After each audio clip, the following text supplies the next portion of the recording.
이재명 대통령이 정동영 통일부 장관의 구성 핵시설 발언을 둘러싼 기밀 누설 논란에 대해 직접 정면 돌파했습니다. 정 장관의 발언은 이미 전 세계에 알려진 명백한 팩트이며 이를 기밀 누설로 몰아쓰는 모든 주장과 행동은 잘못된 것이라고 강력히 경고했습니다. 이재명 대통령은 이번 사안의 본질을 공개된 정보의 정당한 활용으로 규정했습니다.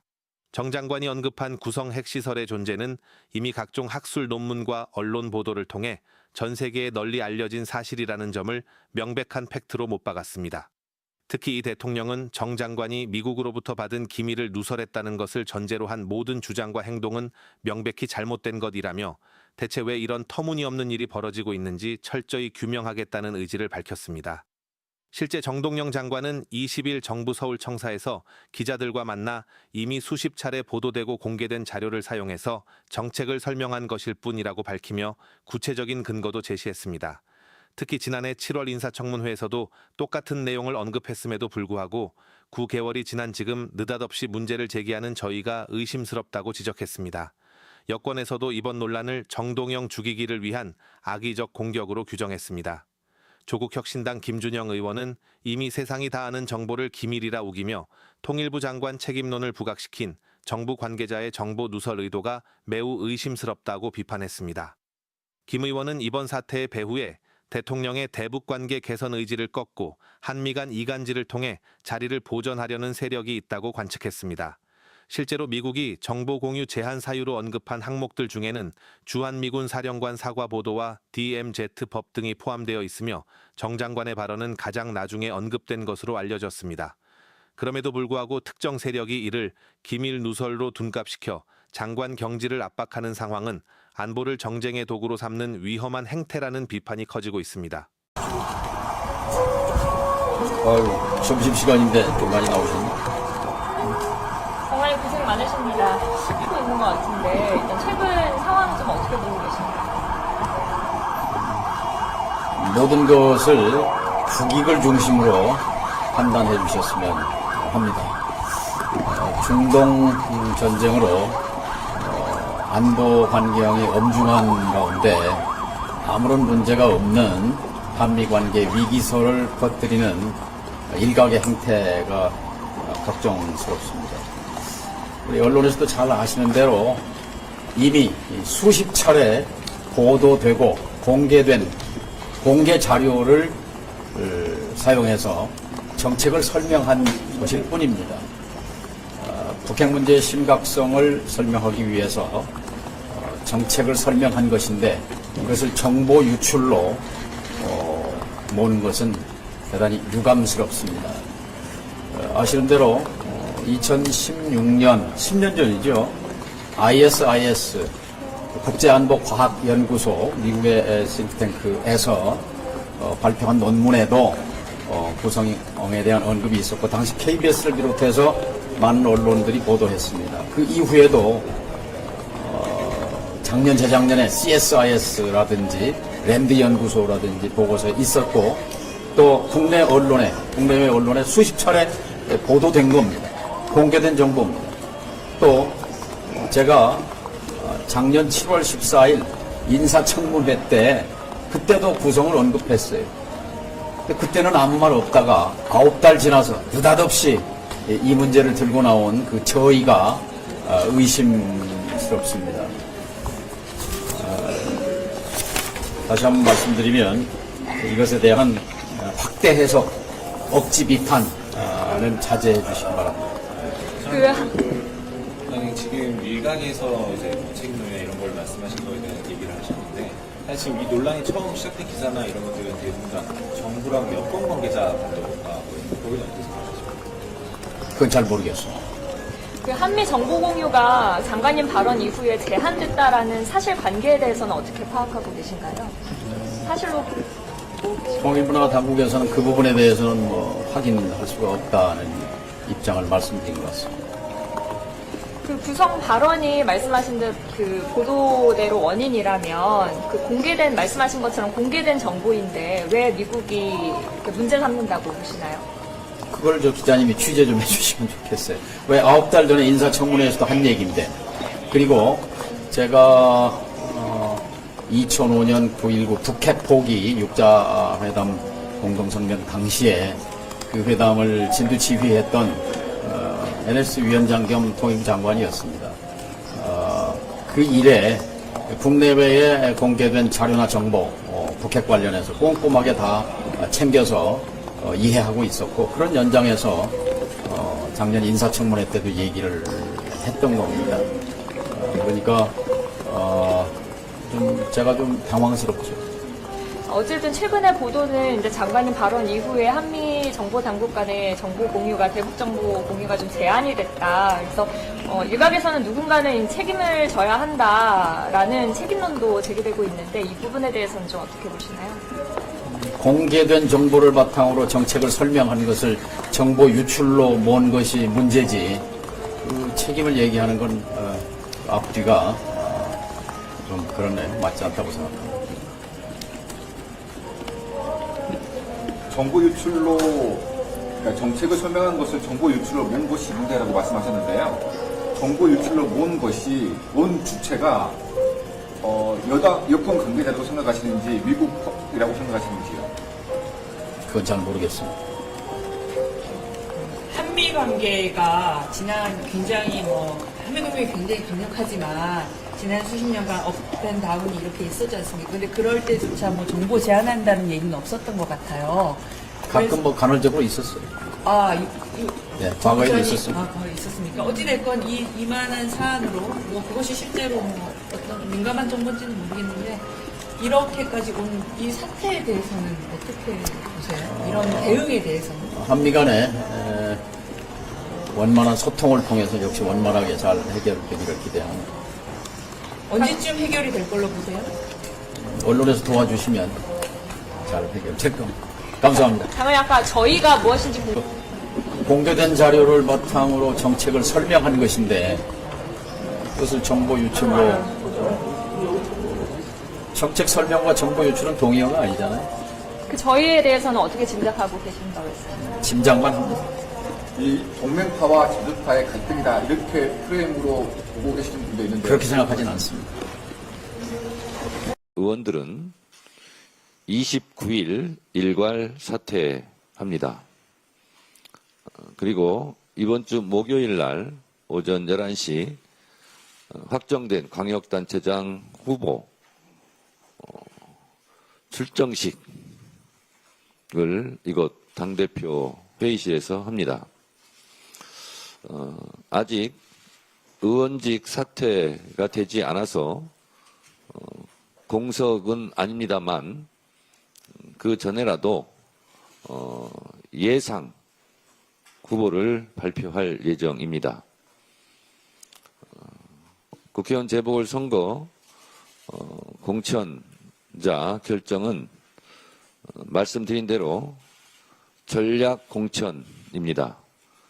전략공천이기 때문에 전략공관위에서 심사하고 당대표에게 보고하고 최고위원회 의결, 당무위원회 의결을 거쳐 공천이 확정됩니다.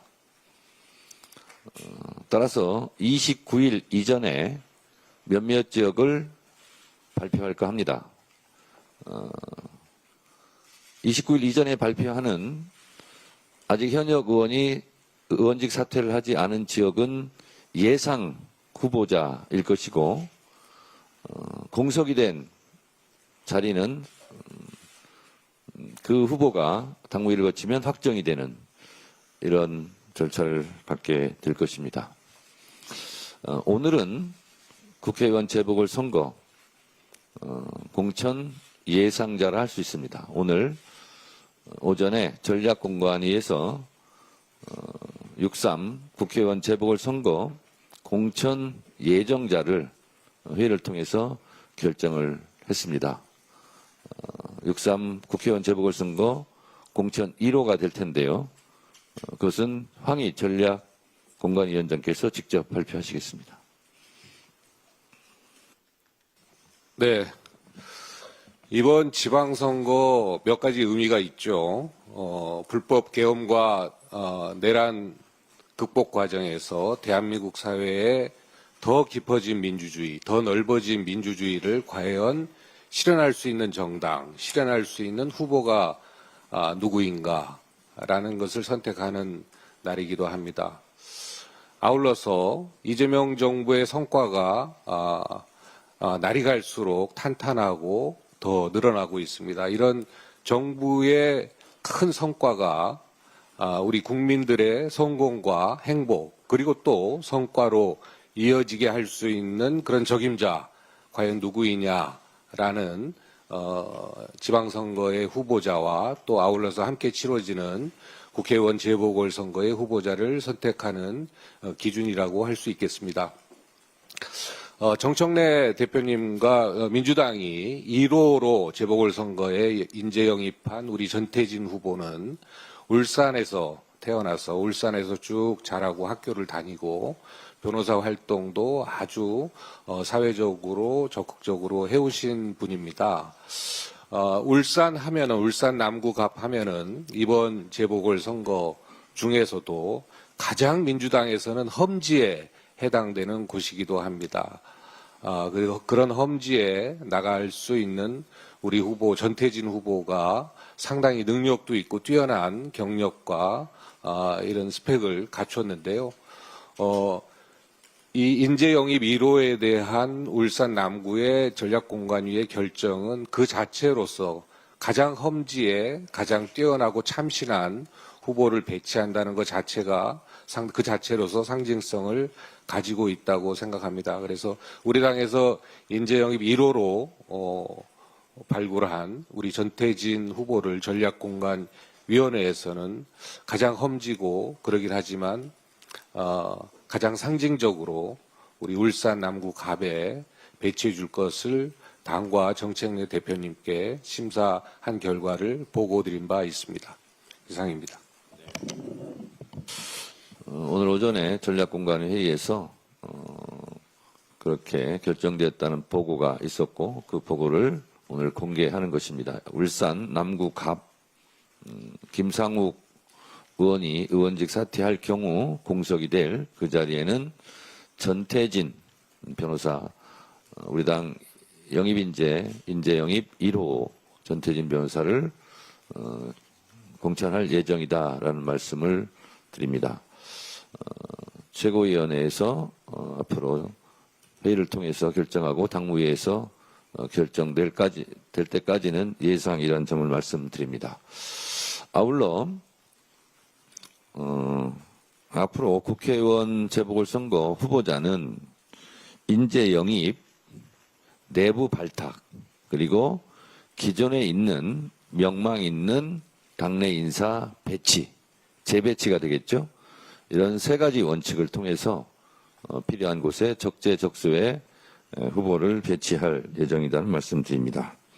인재 영입, 내부 발탁, 그리고 당내 명망 있는 인사 재배치 이렇게 될 것입니다. 그래서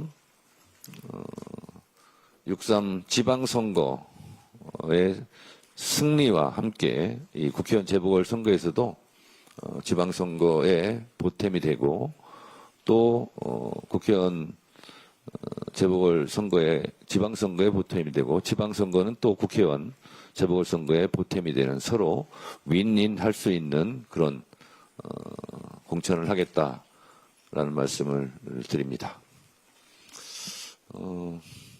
혹시 뭐 질문 있으신가요? 발표는 다 끝났습니다만. 질문이 우리 모니터 이승주 기자. 네, 대표님 이승주입니다. 그럼 전략공천 발표 마무리 시점은 좀 언제쯤으로 생각하고 계신지 궁금합니다.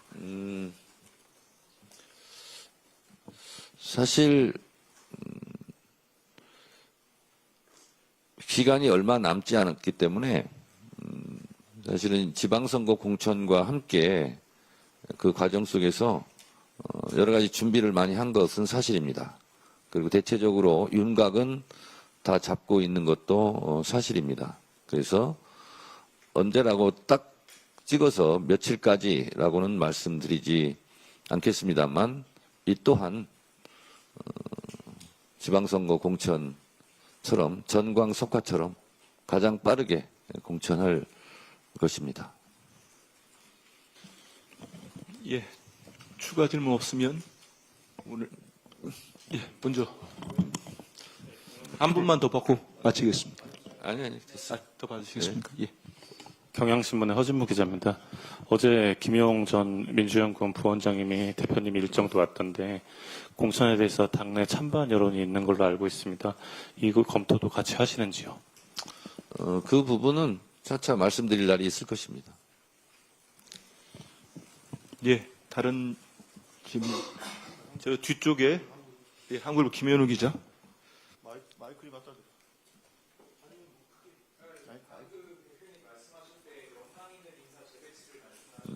네.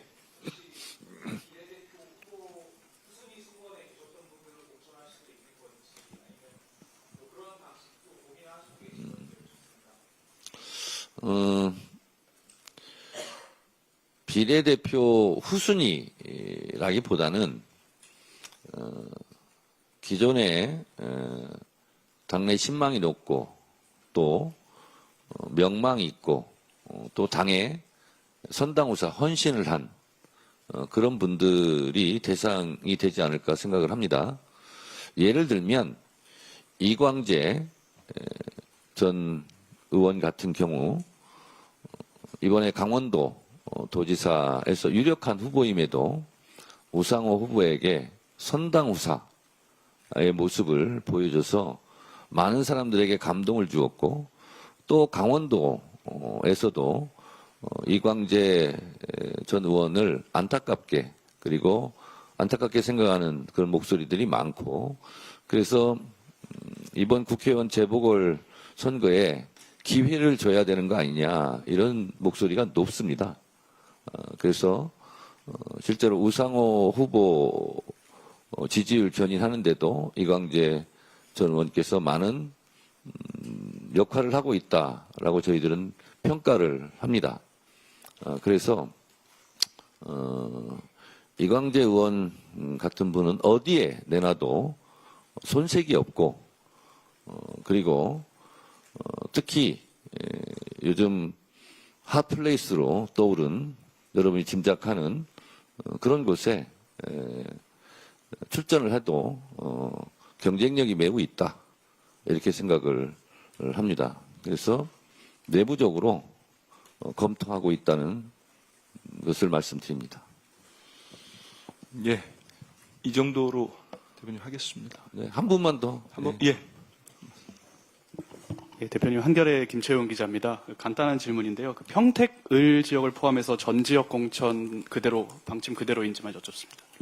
당연합니다. 예. 신재현 의원 손 계속 들어서 지금 신재현 기자. 좌절을 당했는데 예, 그러면 마지막으로 우리 뉴스 신재현 기자. 네, 저 뉴시스 신재현입니다. 그 일각에서는 송영길 전 대표도 좀 선당 후사를 하신 인물이라고 좀 거론을 하는데 그러면은 송 전 대표는 하남갑 계속 얘기가 나오고 있어서요. 송 전 대표도 좀 공천 대상으로 염두에 두고 계신지 여쭙습니다. 염두에 두고 있습니다.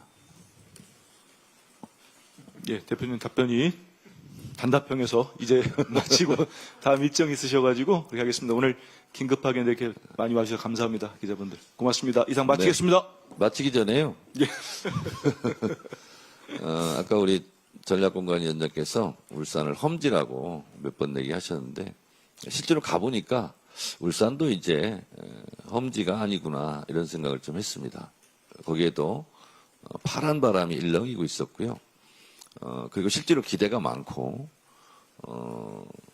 김상욱 의원하고 이제 같이 다니는데 굉장히 이렇게 시민들이 반겨주시는 모습이 굉장히 저로서는 인상적이었습니다. 제가 울산에 여러 번 과거에 다녔었는데 이런 날이 있었나 할 정도로 굉장히 우호적인 그런 분위기로 가고 있었습니다. 그래서 울산이 더 이상 민주당의 험지는 아니고 이제는 뭔가 민주당의 구슬땀을 흘린 그런 것이 성과로 나타날 수 있겠다 하는 희망의 땅으로 바뀌어가고 있구나 하는 생각을 좀 했습니다. 제가 이번에 전국을 종횡무진 기자들에게 미안할 정도로 지금 다니고 있는데 오늘도 보령에 갔다 왔는데요. 같이 동행한 기자들께서 느끼시겠지만 그 대천항 수산시장, 건어물 시장 이렇게 가봤는데 실제로 상인들이 저나 박수현 예비 후보를 대하는 태도를 보시면 아마 알 것입니다. 그 좋아하는 마음은요 숨길 수가 없습니다. 얼굴에 그대로 다 표현이 되거든요. 눈가의 미소와 입가의 미소 이런 걸 보면 그것은 그냥 예의 차원에서 보이는 그런 미소가 아니거든요. 저는 그런 것을 확실하게 느낄 수 있었습니다. 그래서 결론적으로 이재명 대통령께서 정말 일을 잘하고 있구나. 그리고 민주당이 이 12.3 비상계엄 내란을 극복하고 내란을 심판하는 과정에서 국민들께서 효능감을 느끼고 있구나 하는 생각을 하게 됩니다. 내일은 저희가 또 욕지도로 갑니다.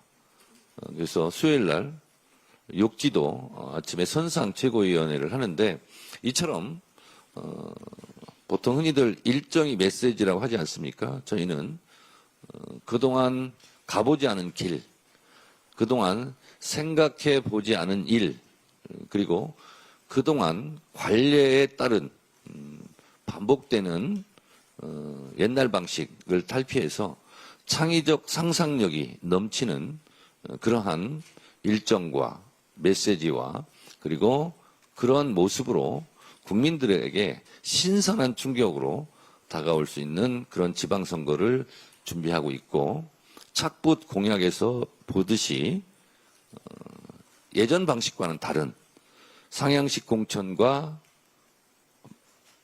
걸맞는 상향식 공약을 그 방식에서도 참신하게 하고 있고 그 내용 또한 국민들 생활에 착착 달라붙는 그런 소구력 있는 그런 공약을 내고 있습니다. 아마도 6.3 지방선거 민주당의 지금 하고 있는 지방선거 일정이나 내용이나 공약이나 행보들이 예전과는 좀 다른 그런 방식과 내용이지 않을까 그렇게 평가받고 저희는 싶습니다. 앞으로도 국민 여러분들의 눈에 들어오고 귀에 들어오고 그리고 국민들이 무릎을 치면서 역시 민주당이구나 하는 그런 평가를 받을 수 있도록 최선의 노력을 다하겠습니다. 감사합니다. 예, 대표님 일정 때문에 딱 끊겠습니다. 고맙습니다. 감사합니다.